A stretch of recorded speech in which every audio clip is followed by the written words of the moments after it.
Oh, bollocks. I started the scene. Oh, get fucked me in. Prematurely, but it's fine. Hi guys. Sons of Darkness Vampire Requiem. Requiem for London here. Be sure to like, comment, and subscribe. Um, Tonight is a very serious game for very serious people.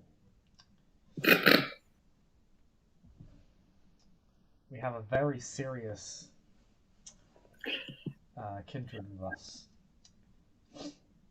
who has tragically been robbed, defrauded by his financial peers. Terrible, really. Horrendous mistreatment. And has reached out to Scotland Yard's fraud department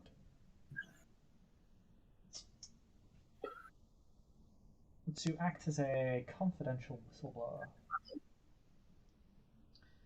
on all of the copious amounts of white collar crime that happens within London's financial sector.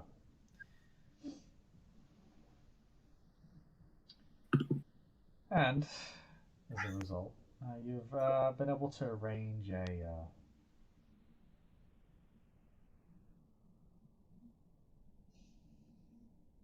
an interview of sorts with one of the fraud department's detectives, Ferris Barber, Chief Inspector. And as you walk in, presume you're just walking through the front entrance, really. Hmm.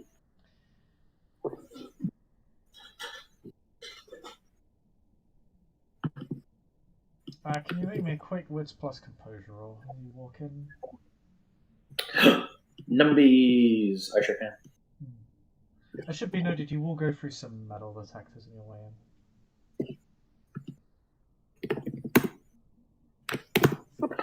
Very good. He will not have brought any weapons or anything with him, so he'll strip off what limited pieces of jewelry that he has. Take off his watch, remove a ring or two from his fingers. Go through the metal detector. Yeah, this is stuff you'd know about in advance. One success. Okay. You notice surveillance is substantial, heavy security presence. Um, Not many police officers per se out the front. A lot of cameras though. Some of them look quite blocky as well. Like they look a little bit sort of. It's one of those things where it's like looking at an outmoded computer, like like one of those big blocky computers from 20 years ago. They just look a bit old. Like they look bigger than they really reasonably should be. Hmm.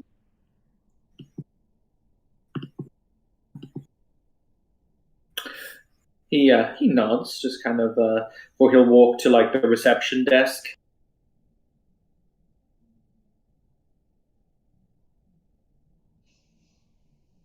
Yep, there's a receptionist there. There's a couple. Ah, hello. My apologies. I'm here to have a meeting with Chief Inspector Barber.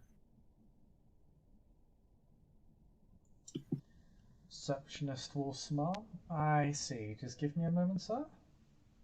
Oh, please take all the time you need. Alright, thank you. They'll begin tapping on their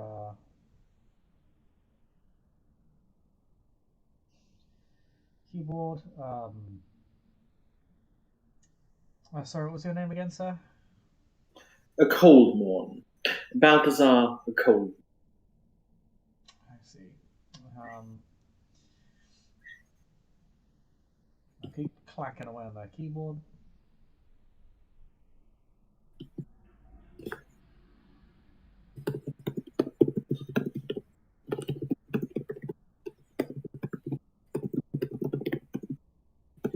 Here, we have you right here.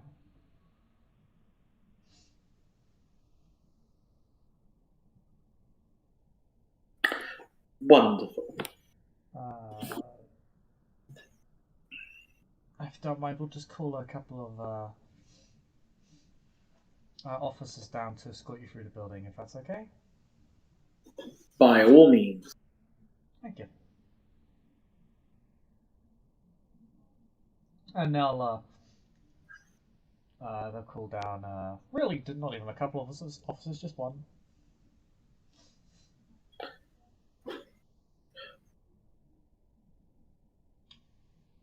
And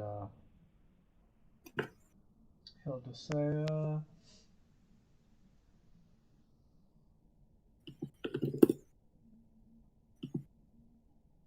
right this way, sir. We appreciate you approaching us.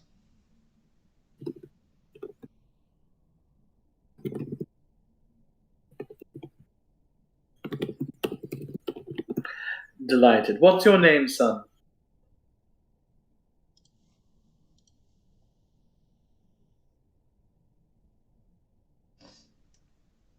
He'll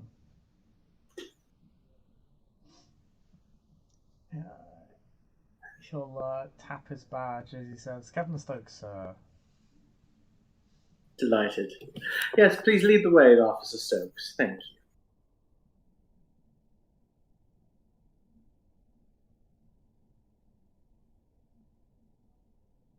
And yeah, he'll lead you through some. He'll basically lead you to what would, to basically an interview room.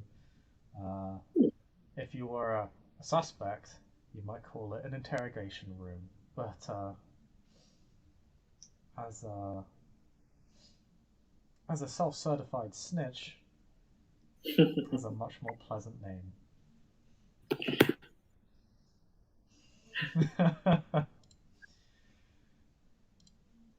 So, Chris, when I enter the room, I would like to activate awe, if you please. Okay. The room is, I guess to give you a brief description, it's just a plain room with a table in the center.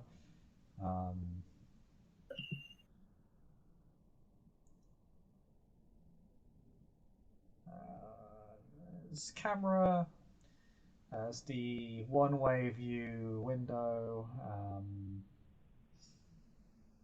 and a recording device on the table. That's about it. But you activate awe. Yes, assuming that the other man is already in the room. If he's not, I'll wait until he comes in. Yeah, he's not in the room yet. Officer Stokes just says, your interview will just be with you in a moment, sir. Thank you, Officer Stokes. Have a pleasant afternoon, or have a pleasant evening. Kind of hard to tell in winter, isn't it? Beg your pardon, I didn't hear what you said, Chris. I said, kind of hard to tell in winter, isn't it? You're not wrong. You're not wrong. Would you mind terribly if I had a cup of coffee while I was waiting? Oh, of course. Thank you. And he will just sit there.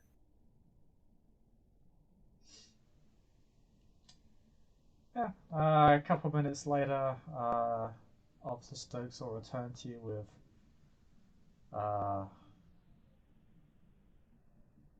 the best kind of coffee, a Costa coffee.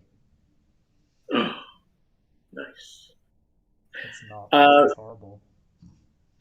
He's doing this for a very specific reason, though. Chris, I'm going to spend a blood point in order to activate my ability to eat and drink. A splash of life, yeah. Yeah. And I'm just going to sit there, and he takes the top off the coffee, so he'll add some sugar, then he stirs, but he doesn't put the top back on the coffee, and he will just sip it from the cup, if that makes sense. Because he's assuming that he's being recorded, and it would make sense for him to be physically recorded from somewhere in this room. And, you know, he doesn't know how much the hunters know about vampire physiology, but seeing him physically consume something that's not blood might fuck with them a little bit. You know what I mean? Yeah. You actually see the camera is not necessarily invisible. You see the little sort of orb in the corner of the room where the camera is. Um, and so you can see that you're being recorded. There's not really many places in this room to hide any recording devices or bug it out. It's quite plain. It's quite open. If there weren't any bugs, they'd probably be under the table or something. But They'll just sit here and wait. About a minute after you've been granted your coffee, your beautiful Costa coffee. Why do you hate Costa so much?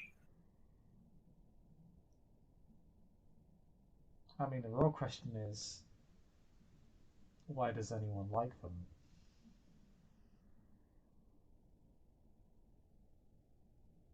Fair, continue. Costa Uh, uh, but uh, about a minute after Stokes delivers you your coffee, another gentleman will walk in, slightly older, um, less formal. Stokes was just wearing a pretty standard police form.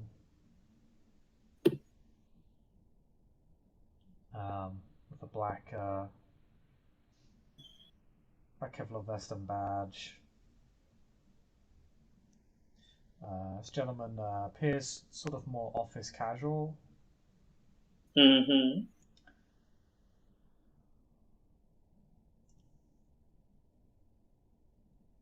And he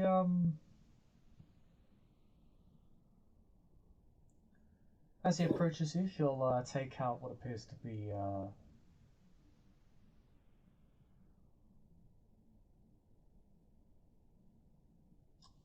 leather wallet, and will just sort of unfold it to reveal to you his ID. And he'll say, "Good evening, Mr. Coldmorn.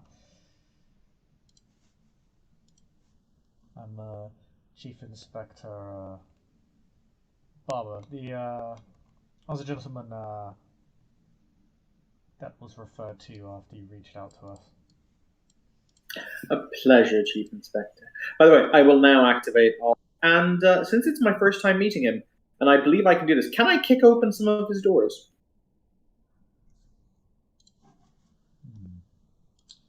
It's interesting. Or gives you a bit more leeway than just mundane social maneuvering. It's why the rules aren't really used that much for vampires, because they can just ignore them. But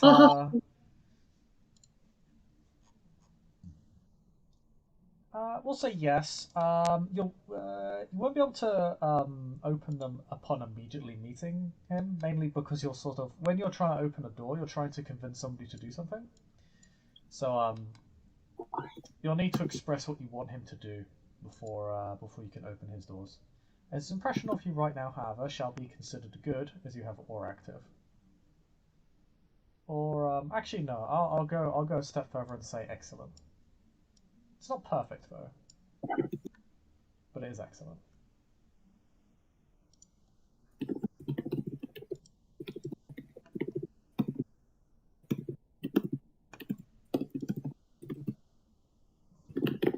One second. You can have a make an appropriate roll to increase their impression of you.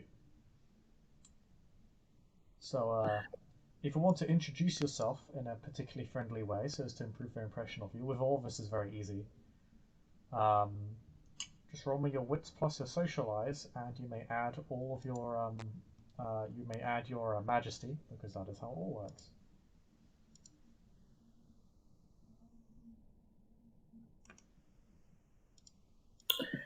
Wonderful.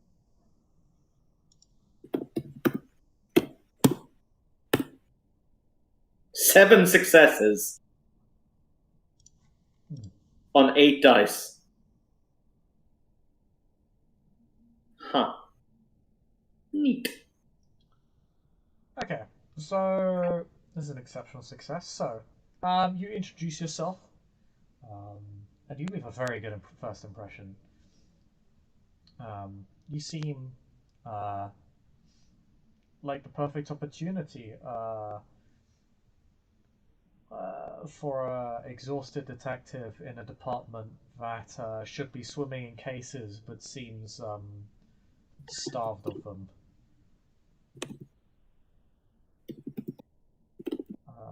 And so you'll move. He'll move his impression of you one step up to perfect. Um,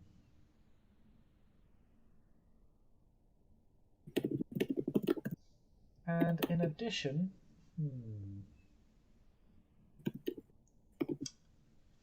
I'll lower the amount of doors by one.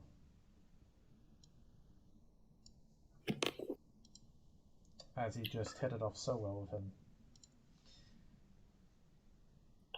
So, my dear detective, pleasure to make your acquaintance. Balthazar Cold, at your service.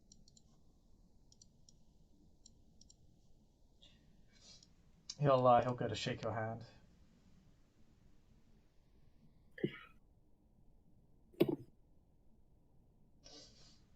Delightful, delightful, excellent.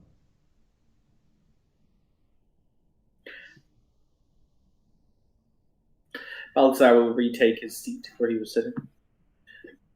I just want to read how something works really quickly, Chris. Just give me a second.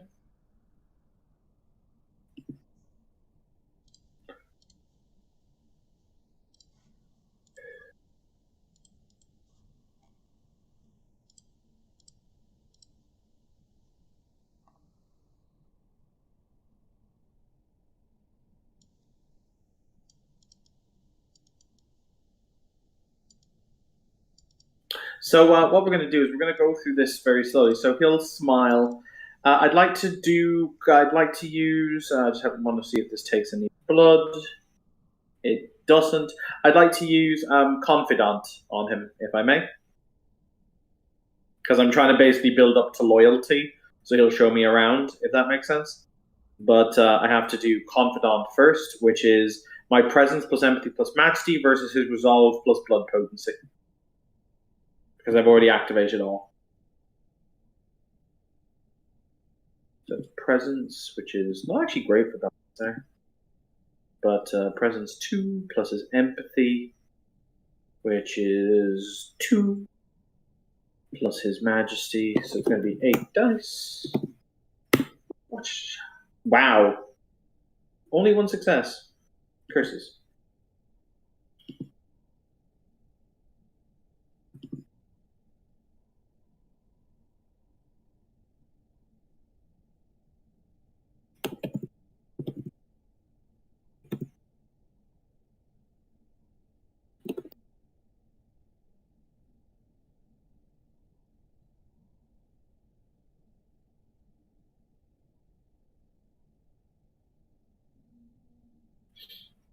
Chris, you there? Oh, yep. You're using confident, yes? Mm-hmm.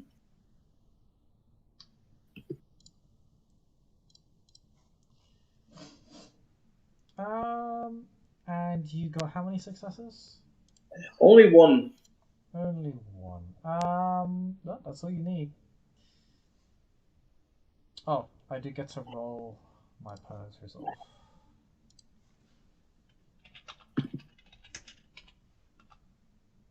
Okay. You reach out with your beast, and it seems to take effect. What does the charmed condition actually do?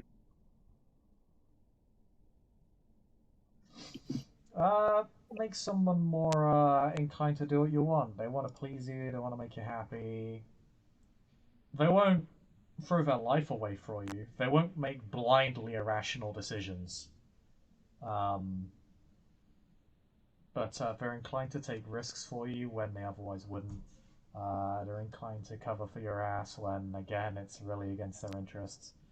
I'll actually just give you the straight up the description. Charmed. You've been charmed by a vampire's supernatural force of personality. You don't want to believe that anything he says is a lie, and you can't read his true intentions. The vampire adds his majesty dots to manipulation rolls against you, and any wits plus empathy or subterfuge you make to detect their lies or uncover their true motives suffer a penalty equal to their majesty dots. Using supernatural means to detect his lies become a clash of wills. That's neat. You want to do things for the vampire to make him happy. If he asks, you'll do favors for him like he's one of your best friends, giving him a place to crash, lending him your car keys, or revealing secrets that you really shouldn't. You don't feel tricked or ripped off unless you resolve the condition. It expires normally after 1 hour per dot of the vampire's blood potency. So he is charmed for 3 hours. Okay. Yes. So they'll basically perform favors and services for you, but nothing that is life-threatening or potentially ruinous to that person. Awesome, because I then just want, basically, I had to do that as a step, because I'm now going to use loyalty. And this is where it costs me blood. But I must have inflicted the charm condition on the target to do it. Okay, so this is manipulation plus empathy plus majesty, which is 4, 6, 10, versus his resolve plus blood potency. So just going to roll that, because I think I just roll them one after the other, basically. So this is for loyalty. Ooh, 4 successes. So he resists with his resolve again, but I have 4 successes, so you never know. One roll where he resists and he gets like multiple 10s or something ridiculous. I think that's actually happened more with PCs than it has with me. I know I've seen PCs where they get triple 10s and they get like more successes than they have dice, and it's wild.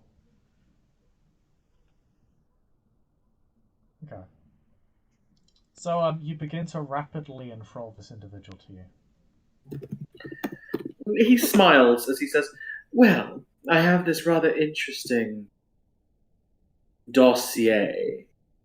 I'm sure you'll find it fascinating. But first, would you mind..." So with loyalty, he's enthralled, which is, I believe, he'll just do whatever I tell him.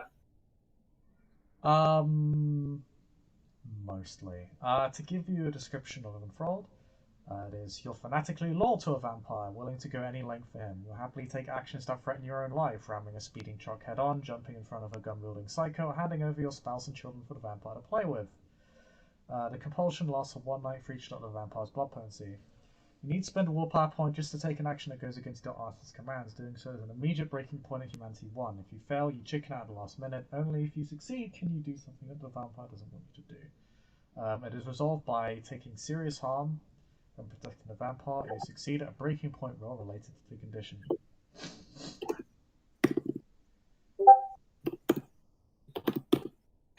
So he'll say, "Would you mind terribly showing me where the bathroom is, if you don't mind?" Of course, yes. Quick note about enthrallment. Mm-hmm. It is less noteworthy here. But obviously enthralling someone emotionally too can be quite noticeable to people who, particularly to kindred, because they know what to look for. It is generally more or less unknown to mortals, in the sense that they just think this individual like has a best friend or something, or they're in love with somebody. But it is emotionally driven. So, it is, however, more subtle than dominate. So Balthazar will walk outside before he will. He follows the gentleman to the bathroom, and he walks into the bathroom. He makes sure, like, is it a larger public bathroom, aka with a couple of stalls and urinals, or is it a smaller kind of one person bathroom? There's some urinals. It's a bathroom for multiple people. It's a toilet for multiple people. Okay. He'll make sure that they're alone in the room by looking under the stalls and whatever else have you before to say, "Now then, be a peach and tell me." So I got some information from the guy who we brutally abused the former police officer, and he'll say, "What was the name of the division that he said he reported to?" Because he gave me the name of the project of the division.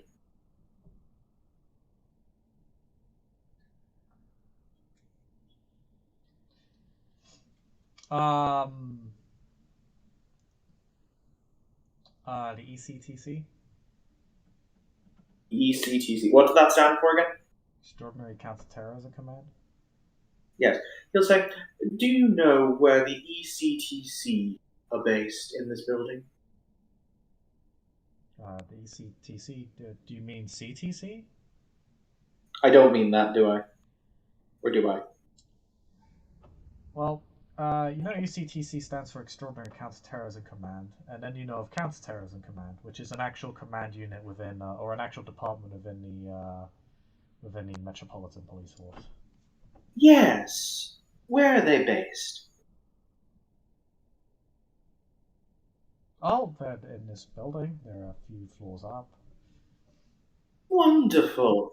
Now, I have a curiosity. Not something I would expect you to know, and if you don't, that's entirely fine. Do you know of an individual who goes by the name of Commander Kraken, or Captain Kraken? A code name. If you don't, it's fine. No, I'm very sorry. I don't know if I don't know of a name like that. Not a problem, not a problem. Now, the CTC, they have offices here in this building. I'd very much like for you to take me up there if you'd be so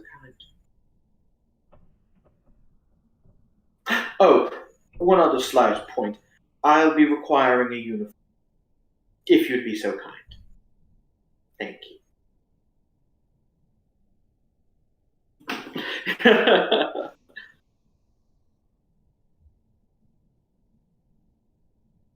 Of course, I can take you down to get a uniform. He seems very confused, but he'll do it. Let me know at any point if I'm pushing the boundaries of power, Chris, because I've never used it before, so I don't really know.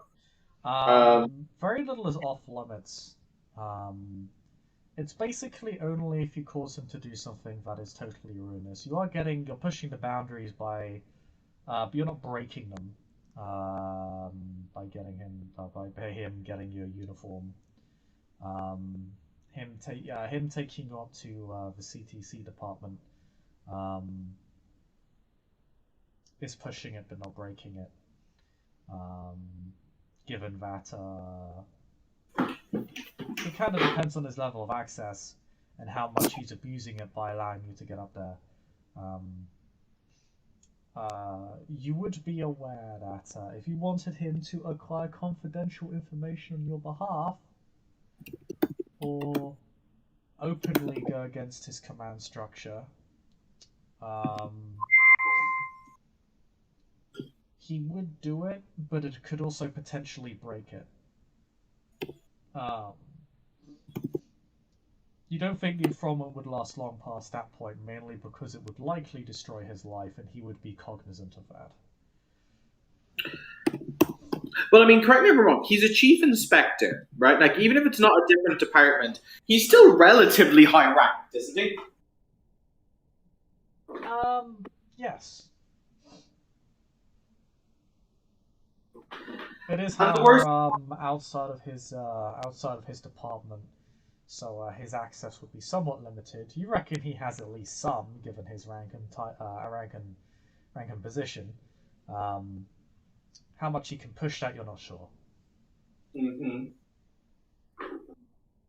So yes, Chris, I'm going to send him. I'm not going to go. I'm going to stay in the bathroom, but I'll give him my relevant measurements, and I'll have him go and fetch me a uniform. You gonna go downstairs and that? Yeah, okay. Alright, just take the bed. Alright. Alright, love. See you tomorrow.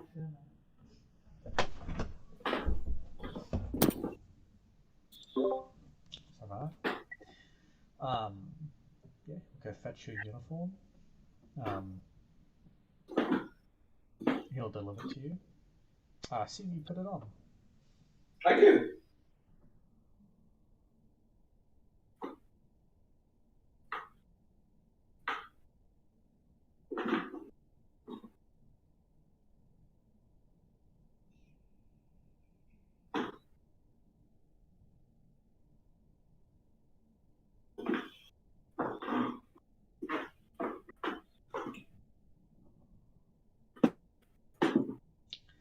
And I assume this delightful duo head up to the counter-terrorism unit's offices?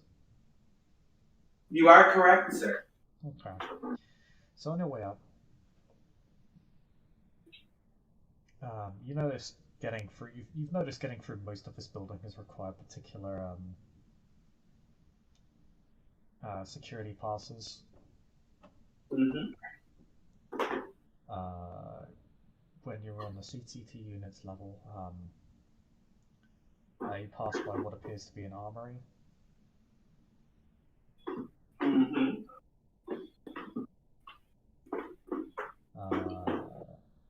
Do those guns look familiar? Like the ones that were brandished at my face? You pass by the armory, you don't see what's inside, and if you want to go inside, you're informed by the Chief Inspector that he doesn't actually have access to the CTC's armory. They have their own separate I guess, weapon racks.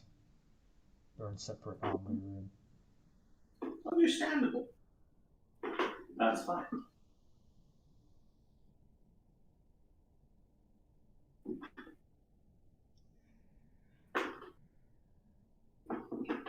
Specialist Firearms Command have their own as well. Mm-hmm. But the CTC have theirs. When you make your way into the CTC offices, there's a whole bunch of rooms. People working on computers.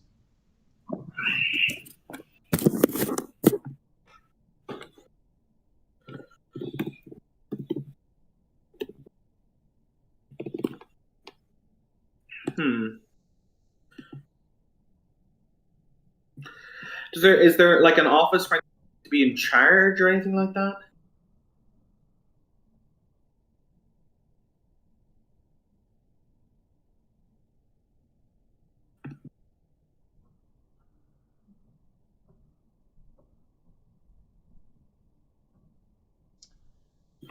There is. Balthazar will smile at his compatriot, or he'll say, "Now then, go downstairs. Sit in the toilet cubicle, the one closest to the wall, in the room I found you in. Don't move, and I'll come and collect you shortly. Thank you." Basically, I just needed him to get me up to this level. Now that I'm here, it's actually better that I send him down. My intention, for the record, is to go back downstairs later on and dominate him to forget everything that's happened, and to leave him basically with good memories of the interview. But right now, it's actually easier for me to be on this floor by myself. You know what I mean? Mm-hmm.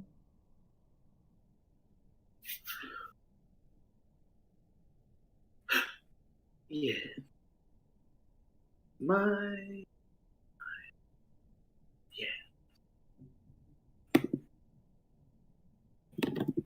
So,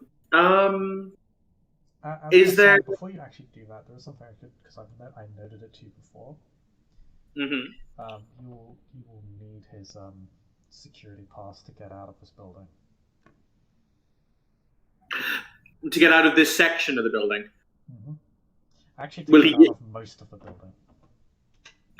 My intention is, as I said, to go back downstairs and collect him and have him let me out after I've dominated the information out of him.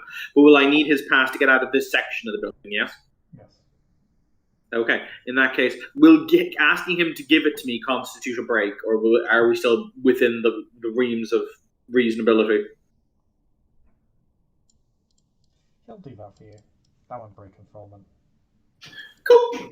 And then we will ask him to go back and sit down in the bathroom cubicle, and I'll be back to him in a few minutes. Okay. So he walks. Basically, he's waiting for somebody to mention the fact that who is here, why is he here? Because that's more than likely somebody who has authority to question why he's here. Does that make sense?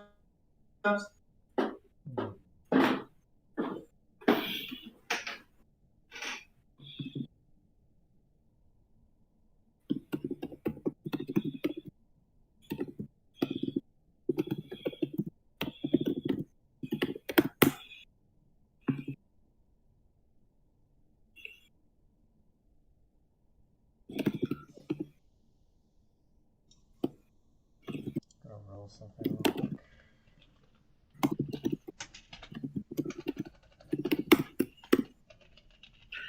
How many people with Dragon's Breath shotguns dropped from the roof?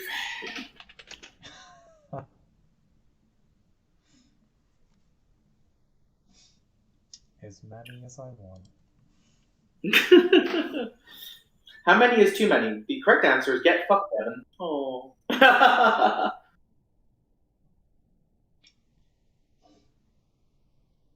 Okay. So, are you just waiting for somebody to approach you? I assume you still have Aura active. No, I don't actually. I'm going to knock it off. I knocked it off when I got up onto this floor because I don't actually want to draw terrific amounts of attention. But you know what? You said there was an office on this floor. He's going to go up and tap on the office door.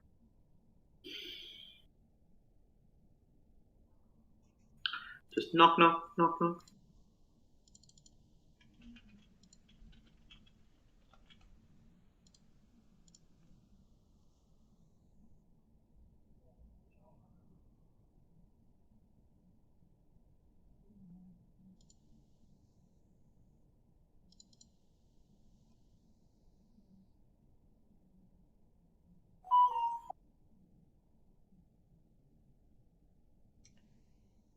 Inside, let me see.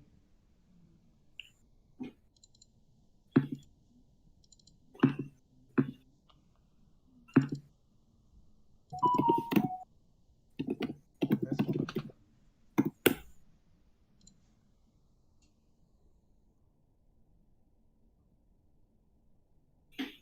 Hello. My apologies. Is she working on a computer? Is she writing? What? Yeah, she appears to be on a computer.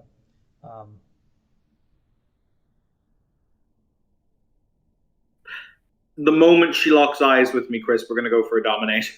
Okay. She doesn't.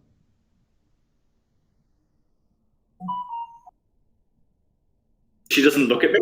No, she does have a notice you. Excuse me? I have... Sorry, I'm going to lie to her to try and get her to look up. It's like... Actually, he's going to even affect a different accent because he can do that. So, excuse me, I've got some... sorry, whose name was on the door as I approached? Only a name on the door.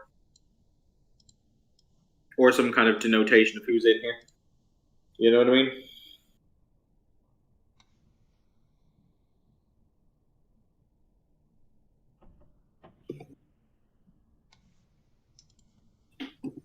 One second. Let me get the rank for you.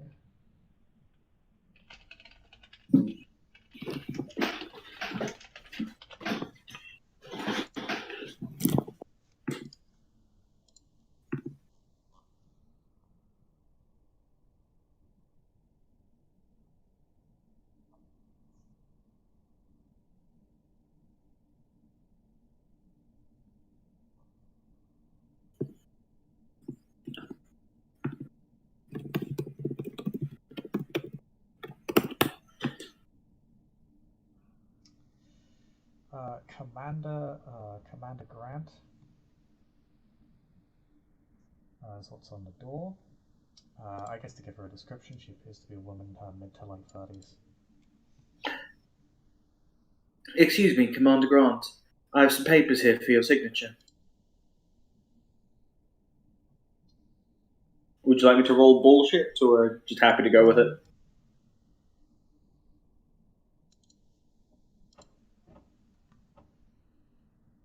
She will,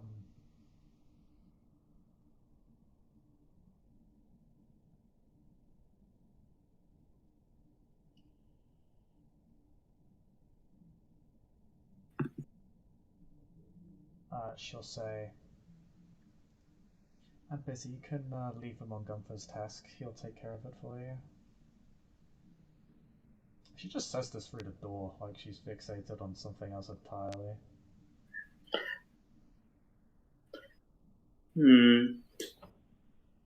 Curse not having all specs.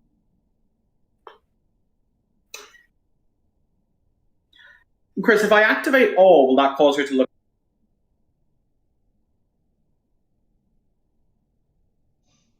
Yes, in theory.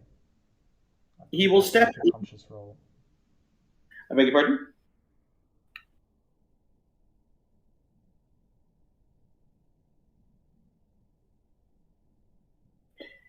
He will step into the room and close the door behind him, and I'm going to pop some all. Pop!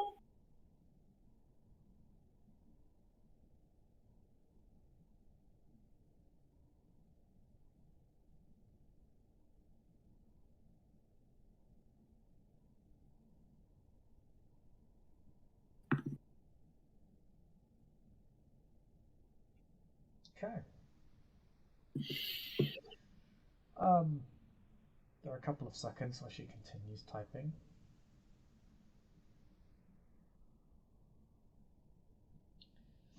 And she stops. She finishes up with a single period on her keyboard.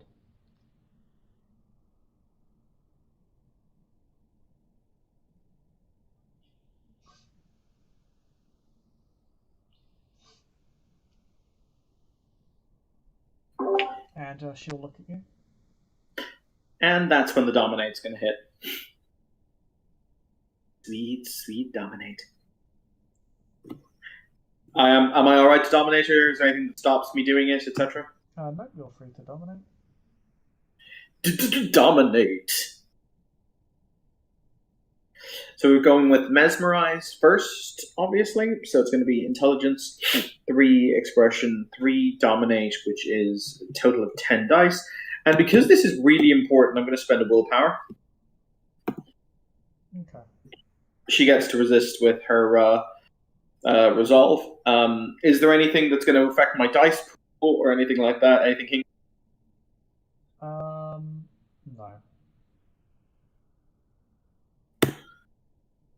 Wow, 7 successes.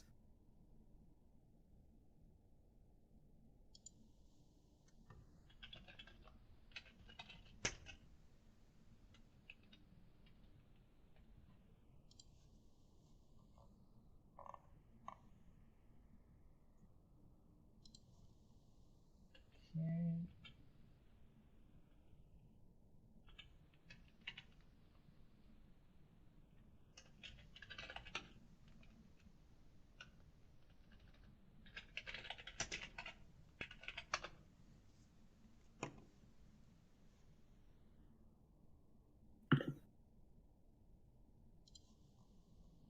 What is the... It's resolve plus 1.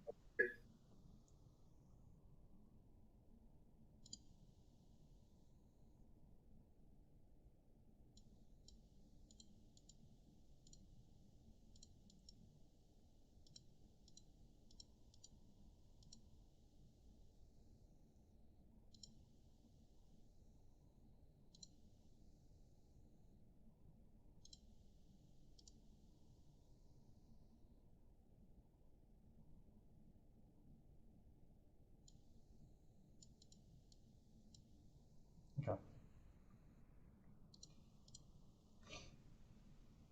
She'll, I was just checking to make sure I got the right dice count. Mm-hmm.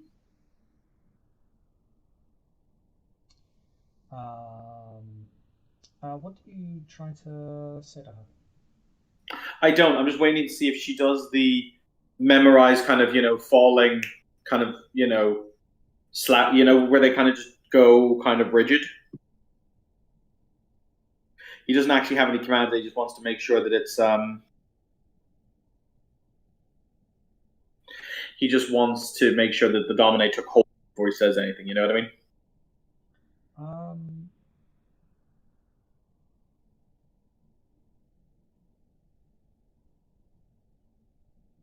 She seems to stare at you. She doesn't blink. What is your name?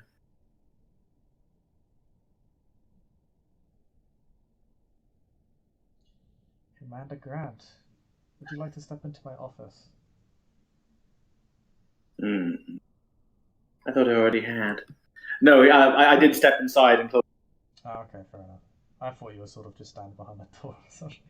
No! Door. Okay. A pleasure to make your acquaintance, Commander. In which case, she'll ask if you'd like to take a seat. Is that weird for somebody who's dominated, Chris? It's a bit weird. I'm curious how it is you overcame my Parleyan.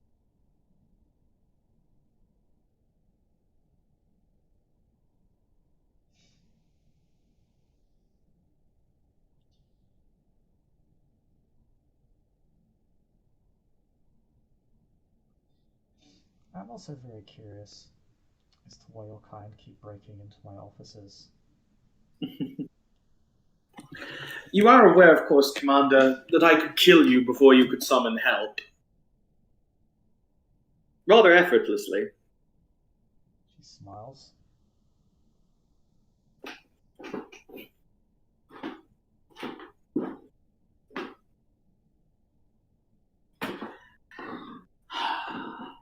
Do you know what happened the last time one of you broke into this building? Yes, well, the last one was not me. I am far older and more potent than most. You might be able to avoid my parlor tricks. Your fellows, not so much.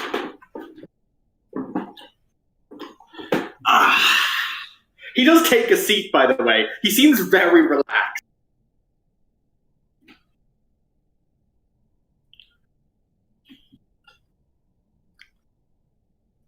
So, I am to take it that you are Commander Kraken. Or Captain Kraken. I like Commander better. It has more of a sense of oomph. You know what I mean?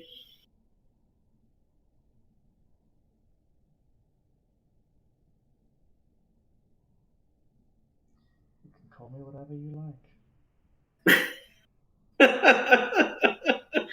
I can. But you see, I think that we've gotten off rather on the wrong foot, Commander. I would much rather talk.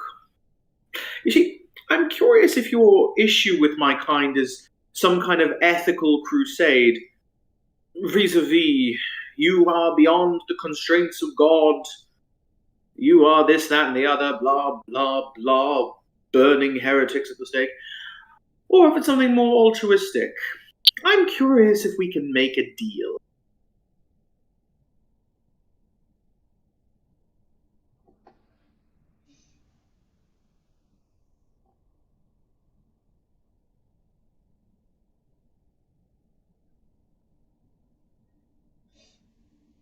Have you ever heard the saying,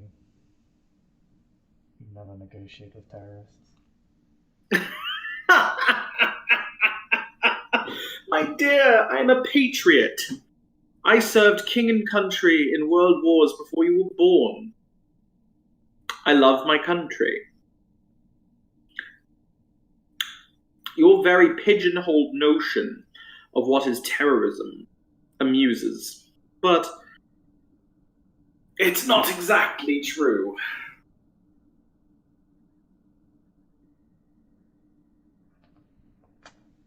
What is it that you want? You're a clever woman. You outsmarted me, and that's saying something. You've outsmarted my kind who are far cleverer. That's also saying something. But you know that you can't get rid of us all. You know that we are too deeply entrenched. This little parlor trick of killing our young, well, it's a parlor trick. What is it you want?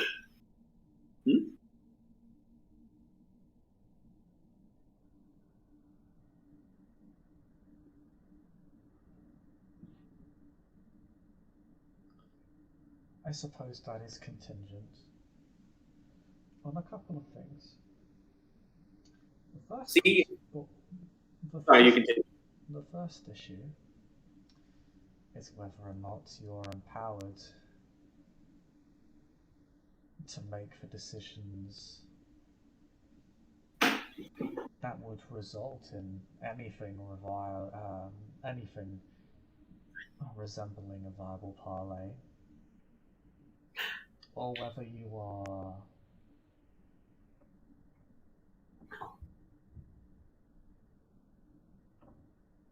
gambling on the idea that you can buy yourself some time here after the court. Court. An interesting concept.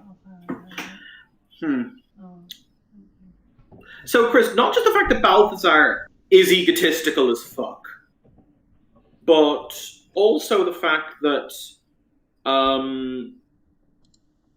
I have enough status that if I brought a good deal to the Invictus to end the bloodshed and also secure our business deals, whilst possibly weakening our enemies, do I have is this something the Covenant as a whole might be copacetic with? Would we make a deal? Is a deal on the table? To be completely honest with you, you would have no idea. You've never really dealt with a situation like this before with the Invictus, and this is an incredibly rare circumstance. You're not sure how the Invictus would react to this. It's potentially the ability to manipulate hunters to assault one's enemies is a tale as old as time, but those hunters knowing whom they're dealing with, that completely alters the state of the battlefield. Because that means there's a threat there that can ultimately turn on them. It means the hunters are capable of betrayal, of initiative.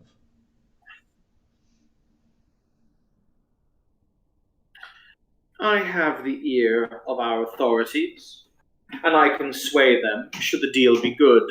I do not just say this as a matter of satiating my own ego, but I am a senior representative of our ruling body. Yes. Do you want me to make a roll to convince her that I'm actually serious? Just an ordinary soul to convince her that no, I can actually make a deal, if that makes sense? Yes. You're being semi-genuine, so we'll say it's a persuasion check as opposed to a subterfuge. Okay. Can we go with a... Since I'm trying to convince her, can I go with manipulation persuasion? Yes, that would be applicable here. Does my spec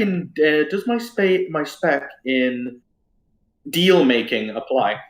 Deal making would apply, yes.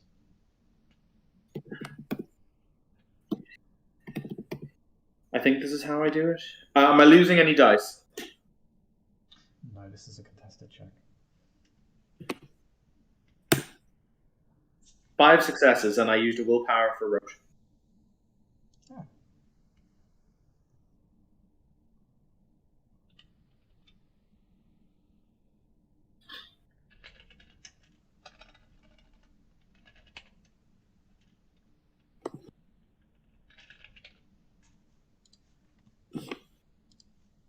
Actually need to check something, because she actually has professional training relating to this contest.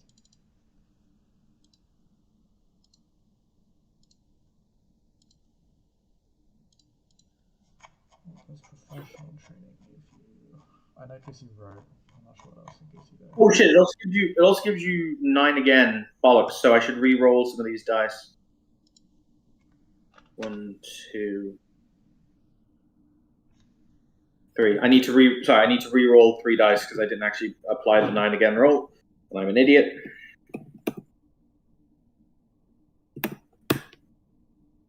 So it's actually 7 successes, Chris. Okay. I mean, those 2 successes could make all the difference in the universe. Mm-hmm.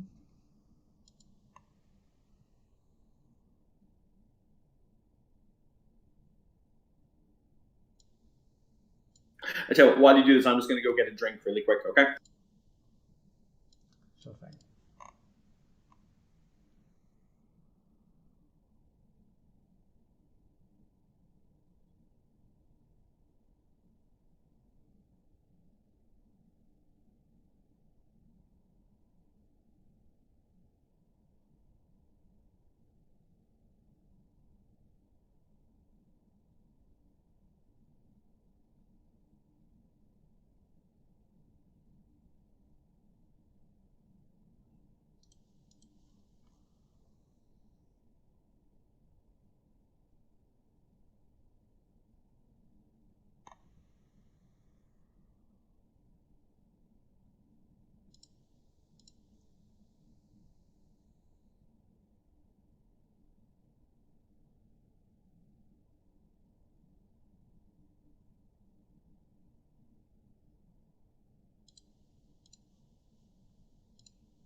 And I'm back. So how did it go?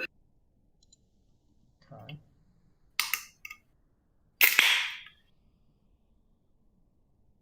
She'll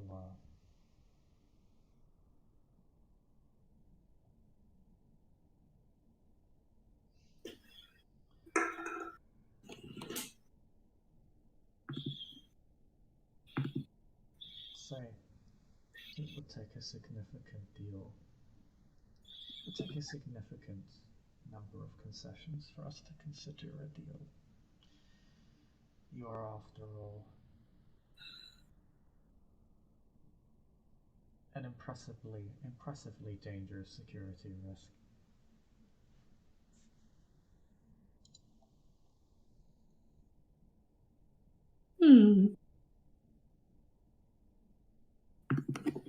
But I am open to the idea.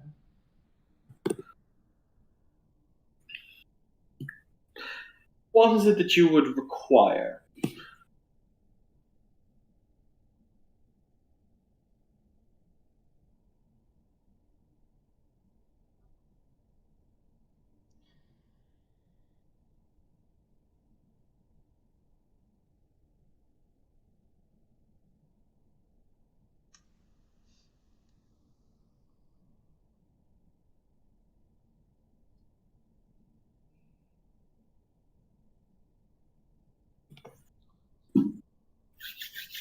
That would be a very extensive list that I would need to.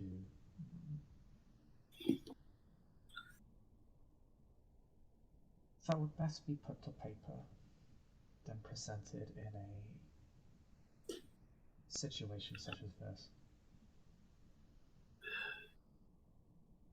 Understandable. Well, I have an excellent idea. Why don't you put your memorandum to paper? He will place down a business card on the desk and he'll slide across before he'll say, "This is where I can be contacted." A private line, you understand. Can't be too careful nowadays. When it is you have such information as to an agreement that might be amenable, contact me, and I will see to it that a parley can be created.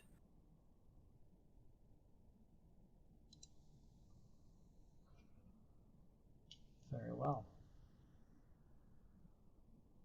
Can I do a read intentions roll? Basically, when I stand up, is she going to have like? Is her intention to have violence done upon me? Basically, you know what I mean? There was a gun in her lap the whole time. Yeah. Sure thing. I beg your pardon? Sure thing. So it's wits empathy, I believe, reduced by her subterfuge. What is her subterfuge? It's another contested roll because she's being very proactive in this situation. For most mortals, this would not be the case, and you would just be getting regular dice penalties. She is, however, actively obscuring her intent. All right, we're going to spend another point of willpower here.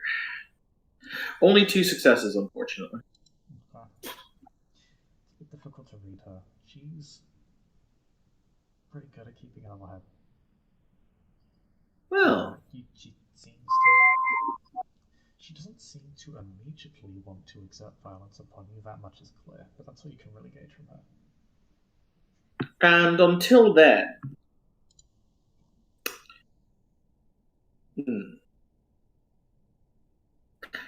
he'll lean in and he'll say, "A concession on both sides is a sign of good faith. Quite common tack in negotiations." Yes? If only you were talking to a negotiator. But you see, I am. Because you know as well as I do, you've pricked the beast, and the beast is about to rise, as has been shown how easily we can get into places. You've caused us to sit up and pay attention. This is something that hasn't happened in a very long time. I'm willing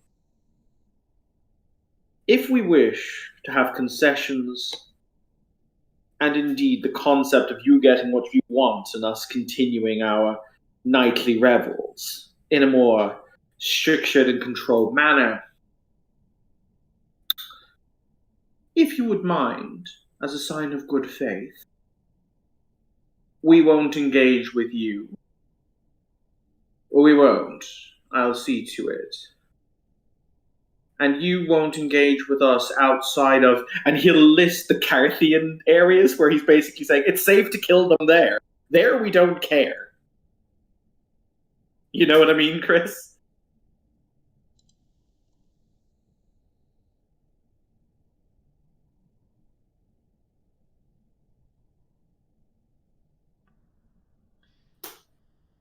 Can you make me a quick wits composure roll plus your blood potency?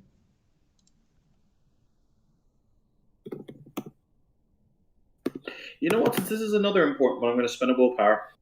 Plus blood potency, you said. Mm-hmm. This is your fourth willpower, I think. This is my fourth willpower, yes. Three successes.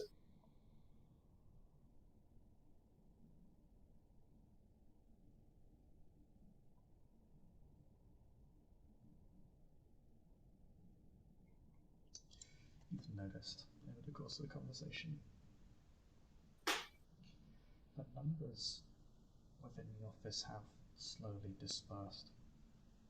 You've noticed a few individuals approaching the door. You notice them before you see them. You also recognize their outfits, although their helmets are different. He stands as he says, "Are we about to do something foolish, my dear?" They are simply there to escort you out of the building.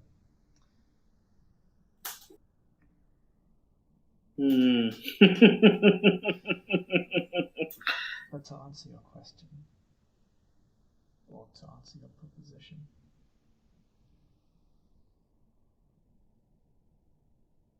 the hunt shall continue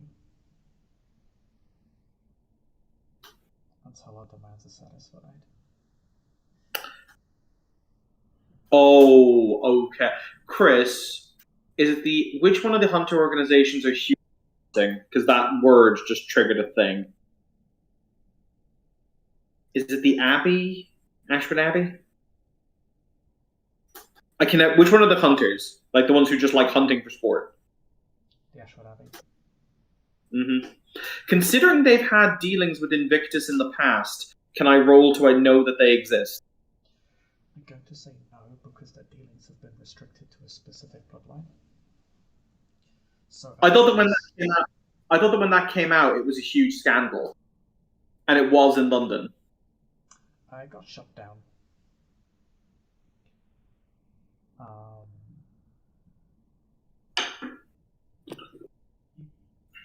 allow it. I'm gonna say -3 dice penalty though.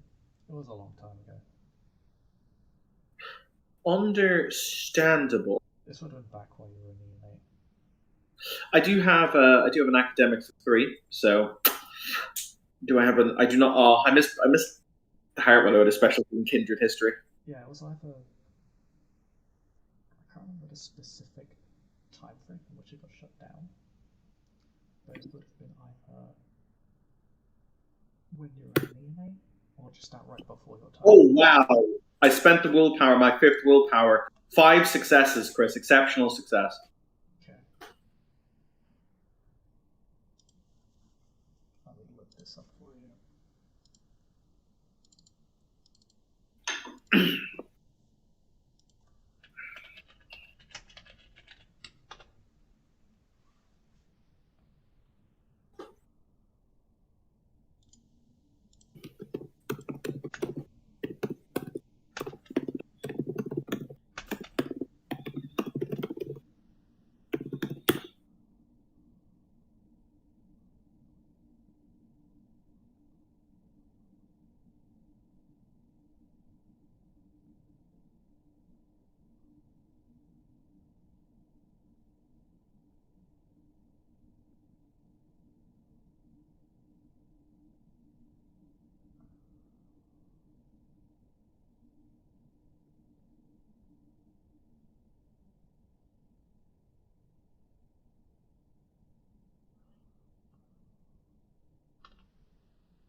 Okay.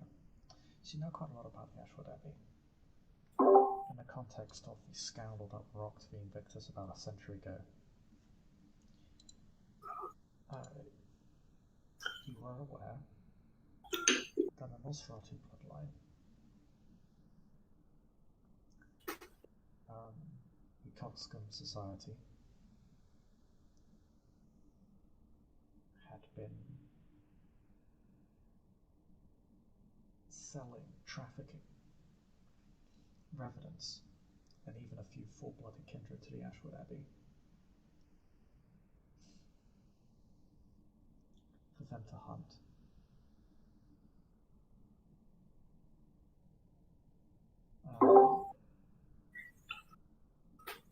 You know that the Invictus of the time shut that down, and it was a huge fall from grace for the Coxcomb Society. They've recovered, largely due to the massive amounts of money. Sorry. the enormous amounts of income, and many of the more subtle assets they have been granted by the Ashwood Abbey as a result.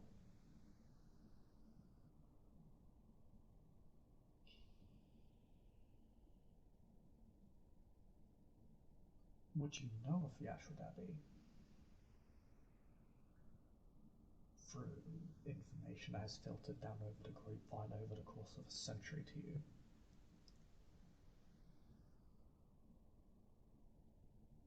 is that the Abbey was a British society of thrill-seeking hunters, adrenaline junkies. They weren't entirely amoral.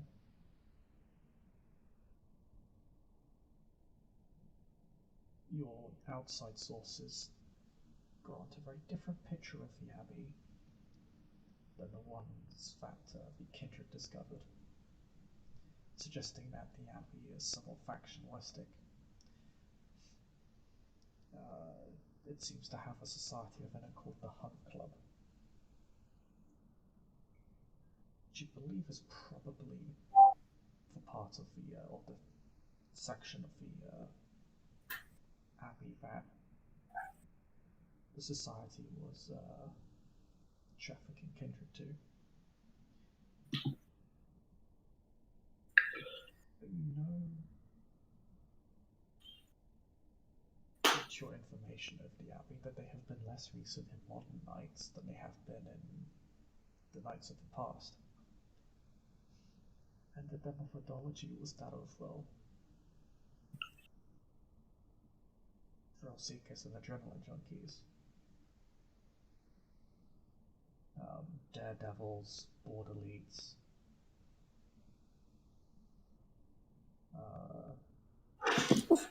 curious occultists. They were an eclectic group. So what I'm seeing here doesn't really strike me as being like their normal membership. No, this strikes you something completely different, like the structure, the organisation, the tools at their disposal. The Ashwood Abbey have had nothing like what you've seen. They were dangerous when they called for it, but they didn't follow a strict command structure. Mm-hmm. They were more like a gentleman's club, in a sense. Mm-hmm. The structure was looser, more based on seniority and particular deeds and hunts, not this. Not a literal army or a police force or not something like that. It doesn't follow a military command chain. The Ashwood Abbey never did that. And they didn't have these tools, they had their own tools. But they were more mundane. Nothing particularly highly technological or mystical. Mm-hmm. So Balthazar will stand up.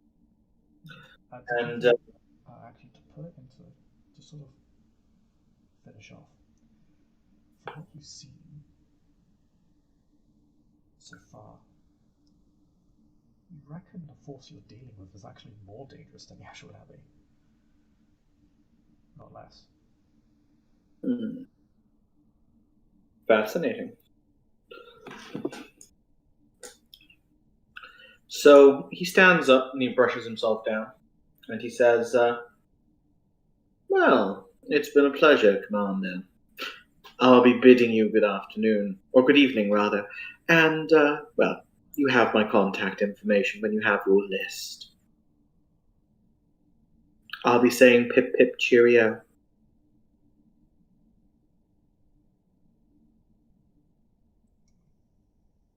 Good evening, Coldmorn. Coldmorn will walk through the door. How many men with guns are standing there? Half a dozen.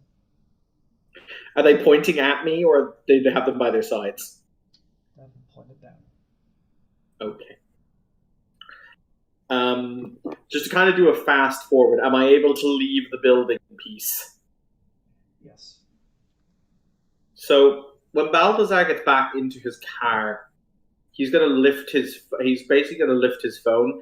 And now this is one of the only numbers he would feel secure calling about this stuff in the whole of London. Let's phrase it like that as he drives through the city streets.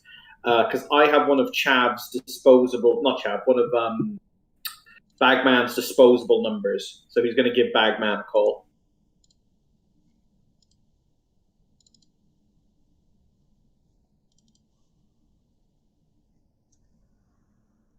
The phone answers, and on the other side,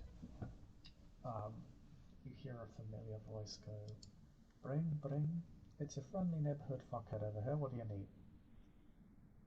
Mr. Bagman, a pleasure to hear your dulcet tones again. I am to assume, considering it's you, that this is a very secure line, correct? We're good for about a call. Beg your pardon? We're good for about one call. Good. I mean more in the sense that our conversation was listened into, etc. Or traced. If someone or something else connects, I'll know about it. Very good. I have a piece of information for sale. Probably one of the most valuable pieces of information in the city. And I'm wondering if you're buying. You know me. I'm a very curious cat. A very curious cat who's owed a disproportionately large. Oh, pardon, I didn't quite catch that. I said a very curious cat who's owed a disproportionately large amount of boons.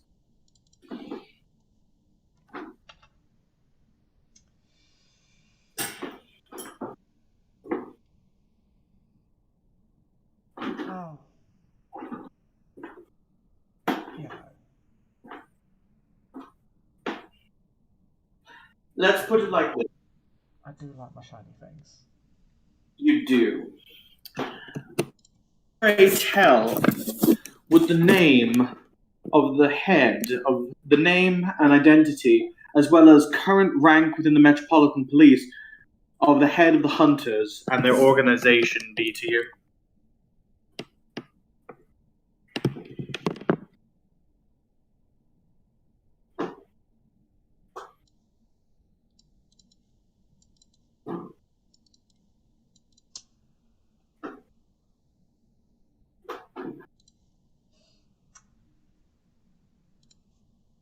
There's a long silence.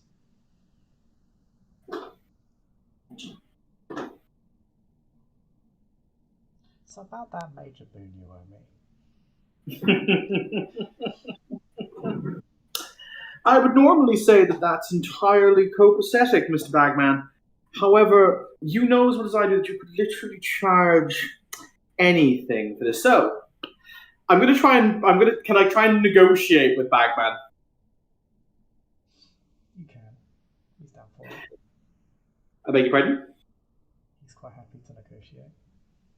So basically, do you remember those kindred that we spoke about at the beginning of the session? The ones who could, in theory, give me my job? Mm-hmm. Is Bagman owed a minor by any of those? Yes. He will trade this information because this is huge information. This will blow up a lot of things. So he's willing to trade for the major boon that he owes Bagman, obviously, and a minor boon from one of them. And I'll roll persuasion on Bagman if you want. You don't need to. He'll take the deal. He'll take the deal. I mean, it's just like, I'll take the deal. Normally, what he'll do, because he doesn't really trade boons that he's owed to other people, he will skirt around his rule because this is such important information. Normally he wouldn't do this.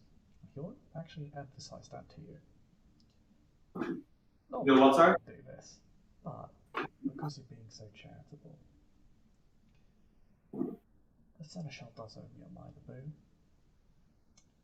If you want anything of her, I could recommend you for something. And your word is, of course, as good as gold, Archon Bagman. Because he's an Archon, isn't he? He is. He's one of the more prolific ones, actually. It's funny enough, despite the fact that nobody knows his actual name, his alias is very well known. I want a notary's position, Bagman. You give me that, we'll consider the boon, my boon to you, paid in full, and a favor and a favor between friends. Sound like a deal?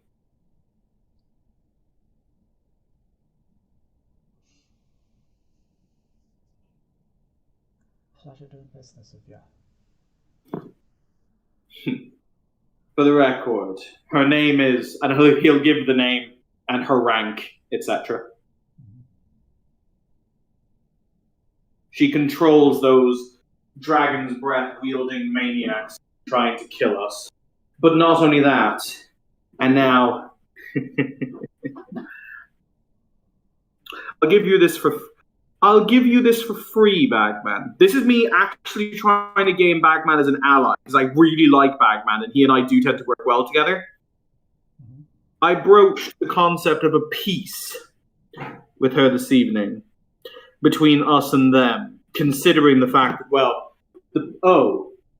two very juicy pieces of information. The powers of the blood don't seem to work on her. Isn't that interesting? That's creepy. I tried and failed. Beg your pardon? That's creepy as fuck, but it's not unheard of. Yes. They develop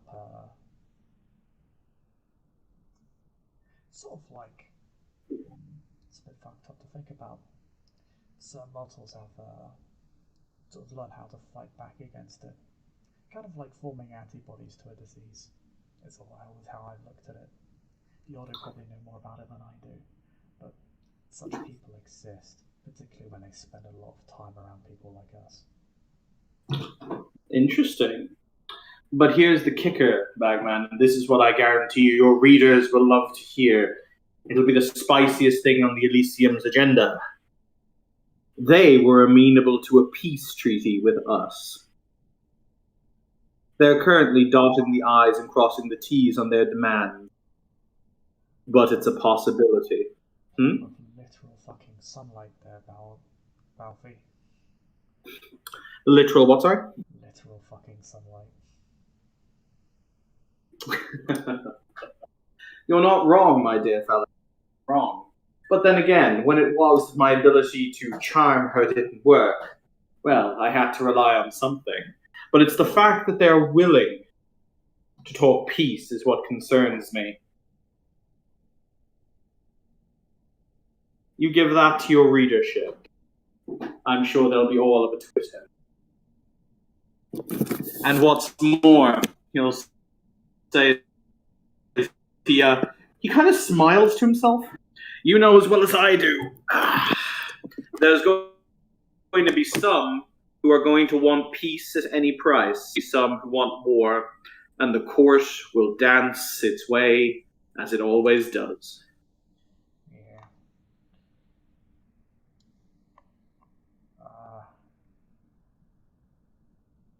There's not many things I don't know, but I'm not really sure how the court would react to Peace of Hunters.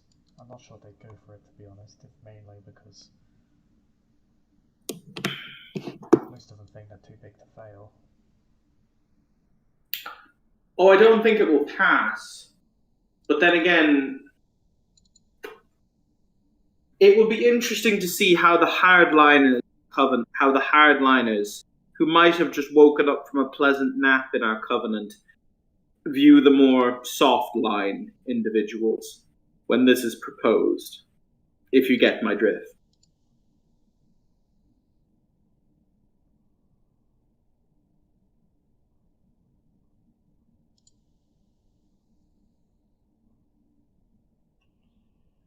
Yeah. Well.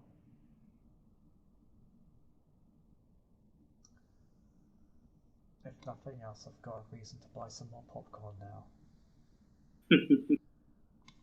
Good evening, Mr. Bagman. Always a pleasure doing business with you. And he'll hit the button to end the call. Yeah. I think that's a great place for us to end our scene. Thank you for playing. Thank you for just watching. See you next time.